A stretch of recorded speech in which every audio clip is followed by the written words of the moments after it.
Leather world genuine leather ladies and gents chappal, sandal, shoes, purse, ladies purses, leather sofa covers, सर्व प्रकारचे bags, jacket, belt आणि प्रत्येक लेदरमध्ये बनणारे एक्सपोर्ट प्रोडक्ट्स प्रीमियम क्वालिटी आणि reasonable price मध्ये उपलब्ध। अशी क्वालिटी कुठेही मिळणार नाही। लेदरची 100% गॅरंटी। पत्ता Ahmednagar, bungalow number 4, BSNL office पाठीमागे, हॉटेल अशोकाजवळ, अहमदनगर।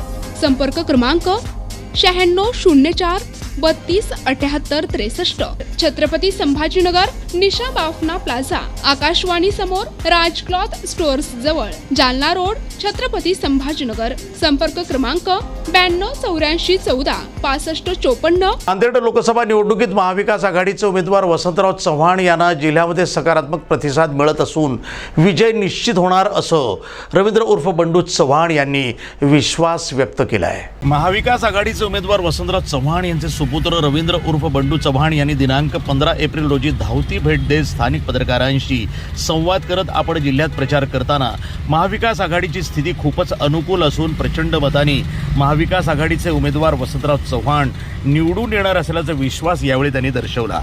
तर रवींद्र उर्फ बंडू चव्हाण यांनी येत्या निवडणुकीमध्ये महाविकास आघाडीचे उमेदवार वसंतराव चव्हाण यांना निवडून आणण्यासाठी विनंती केली आहे। आज आपण नांदेड लोकसभामध्ये काँग्रेस पक्षाचा प्रचार करत आहे, त्या जनतेचा आपल्या काय प्रतिसाद काय भेटत आहे? आज आपण बघता नांदेड लोकसभेमध्ये स्वतः आमची सर्व महाविकास आघाडीची टीम अत्यंत चांगल्या प्रकारे एकजुटीनं काम करत आहे आणि आज नांदेड जिल्ह्याचं वातावरण हे पूर्णपणे काँग्रेसमय झालेले आहे असं मला वाटतंय। आज इथली नांदेड लोकसभेची निवडणूक जर बघितली तर सर्वसामान्य जनता विरुद्ध धनशक्ती विरुद्ध जनशक्ती अशी निवडणूक आहे मला वाटतं आणि ही निवडणूक जनतेने हातात घेतलेली आहे आणि मला विश्वास आहे की येणाऱ्या निवडणुकीमध्ये हा जनतेचा मोठ्या मताधिक्याने विजय होईल। मला वाटतं किती जरी स्टार प्रचारक नांदेड जिल्ह्यामध्ये आले तर यापुढे काही फरक पडणार नाही। जनतेनं निश्चय केलेला आहे की आपल्याला काँग्रेसला या ठिकाणी मतदान द्यायचं आहे। त्याचे कारणही वेगवेगळे तसेच आहे। आमच्या शेतकऱ्याला शेतीमालाला भाव या ठिकाणी मिळत नाही।